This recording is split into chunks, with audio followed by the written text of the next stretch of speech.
नमो नारायण, जय महाकाल, जय मां बगलामुखी। सभी मेरे दर्शकों का बहुत बहुत स्वागत है।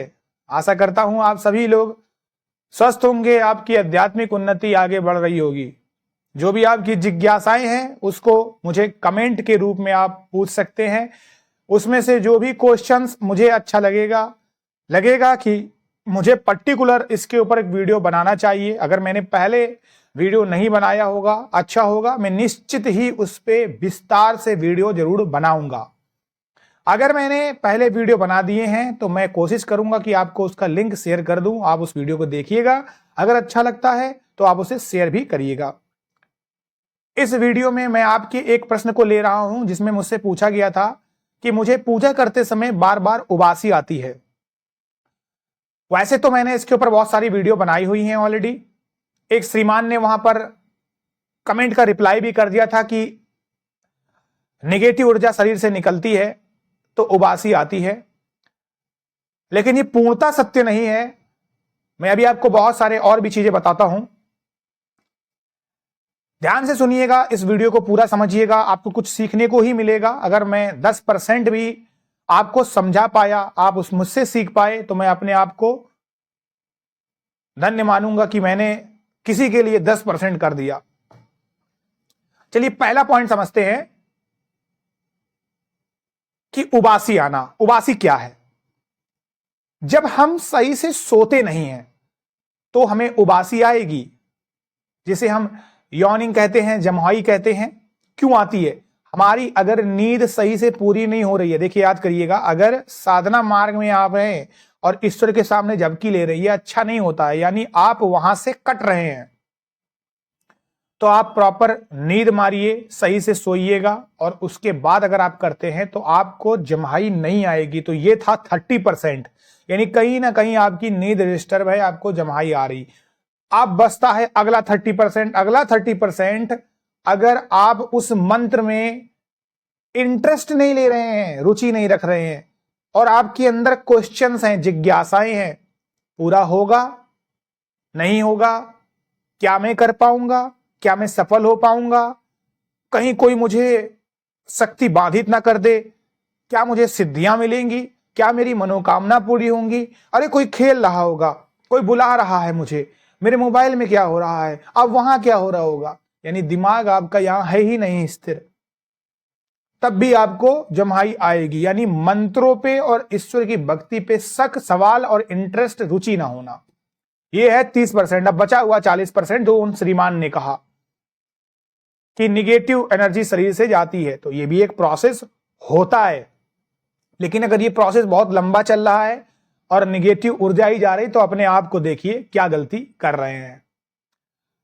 दूसरी बात आती है शरीर में दर्द होना। जी हां, शरीर में दर्द होता है पूजा साधना में, लेकिन अगर आपकी एज इस मुकाम पर पहुंच गई है कि अब आप बैठने के काबिल बहुत देर तक एक जगह पे नहीं हो, तो ये साधना से ही जोड़ा नहीं जा सकता। हर चीज हम साधना से नहीं जोड़ सकते हैं, तो ये चीज आप समझिएगा।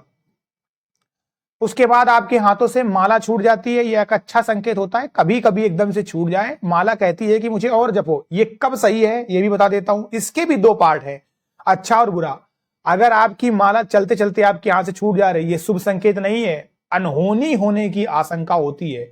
लेकिन जैसे ही आप सिमेरु में आ गए हैं, लास्ट माला पहुंच के, और आपको लगता है कि एक माला आज मैंने प्रण लिया था, अब मैं नहीं करूं, कल करूंगा, और फिर हाथ से माला छूट जाती है, इसका मतलब होता है ईश्वर कह रहे हैं और करो, अभी तुम उस लायक नहीं हो, या मैं चाहता हूं कि तुम करो। तब आप फिर से भूल जाओगे, अरे मैंने कितनी माला की, आप पूरा फिर से करोगे। ये अच्छा होता है। तो दोनों की एक अलग अलग बात है, अच्छा और बुरा। उसके बाद अच्छे संकेतों में से आपको वर वधू का जोड़ा देखने को मिल सकता है। नव विवाहित वर वधू अच्छे होते ही अच्छा संकेत है।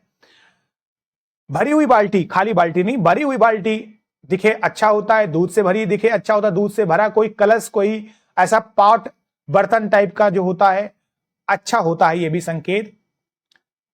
फलों से या फूलों से या सब्जियों से लदा हुआ कोई ठेला आपको जाते हुए मिल जाए, यानी भरी भरी चीजें दिखे, अच्छा होता है। गन्ना ले जाता हुआ कोई दिखे, अच्छा होता है। मेढक का टरटराना बिना बरसात के अच्छा होता है। बिना बरसात के मौसम के इंद्रधनुष का बनना जो आपको दिखे अच्छा होता है।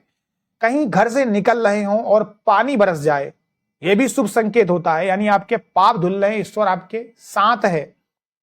और आपको बिना मांगे सब चीजें मिल रही हो, आपके घर में खुशहाली हो, आप अपने से बड़े बुजुर्गों का ख्याल रखते हो, आपका पुत्र आपकी बात मानता हो और आपकी पत्नी आज्ञाकारी हो, यह भी एक शुभ संकेत होता है।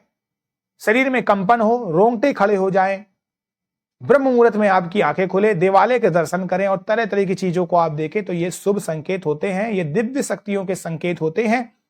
और ये संकेत कहते हैं कि पूजा पाठ के क्रम को और बढ़ाइए, मन से करिए, सब कुछ आपको मिलेगा।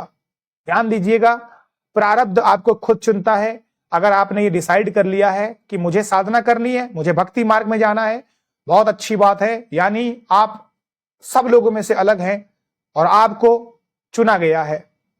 बहुत कम ही लोग ये सब चीजों में जाते हैं। आज बड़े दुख की बात है कि 90% लोग इंसान काम वासनाओं में लगे हुए हैं, इंस्टाग्राम में मटकते हुए लोगों की रील देख रहे हैं, बहुत मजा आ रहा है, अच्छा लग रहा है। मैं खुद देखता हूं कि अच्छी अच्छी रीलों पे कोई कमेंट ही नहीं है, लेकिन बुरी बुरी रीलों में 2,31,000 शेयर हैं जिसमें चेहरा भी नहीं है। तो इंसान की दुर्गति तो वैसे यही कलयुग है। तो अगर उनमें से आप नहीं हैं और आप अध्यात्म मार्ग में चल के आधा घंटा 1 घंटा भी देते हैं, तो आप धन्य हैं, बड़े हैं, महापुरुष हैं और एक दिन ईश्वर के समान हो जाएंगे और ईश्वर आप में खो जाएंगे। याद रखिएगा, हर इंसान भगवान है, उसके अंदर मंदिर होता है, उसके अंदर एक राक्षस भी है। किस तत्व को आपको जगाना है यह आपके ऊपर है, क्या चीज आपको हासिल करनी है ये सब आपका मन बताएगा। जो चाहेंगे वो आपको मिल सकता है। इसी को अफर्मेशन कहते हैं, इसी को मैनिफेस्टेशन कहते हैं। बस आपको क्या करना है या आपको सोचना है। तो दिव्य शक्तियां आपको मिलती हैं क्योंकि आप मेहनत कर रहे हैं। ये भी आपका एक कर्म है। पूजा पाठ सच्चे मन से करिए, नाम लीजिएगा, बिल्कुल भी धैर्य मत खोइएगा। किसी को सफलता जल्दी मिलती है, किसी को देर से मिलती है। मैं आशा करता हूं आपको आज का मेरा ये वीडियो पसंद आया होगा। जो लोग मेरे चैनल पर नए आए हैं, इस वीडियो को लाइक और शेयर जरूर करिएगा। अभी के लिए मुझे इजाजत दीजिएगा। आप सभी लोग खुश रहें, स्वस्थ रहें और आपकी आध्यात्मिक उन्नति होती रहे। नमो नारायण। जय महाकाल, जय बाबा गलामुखी।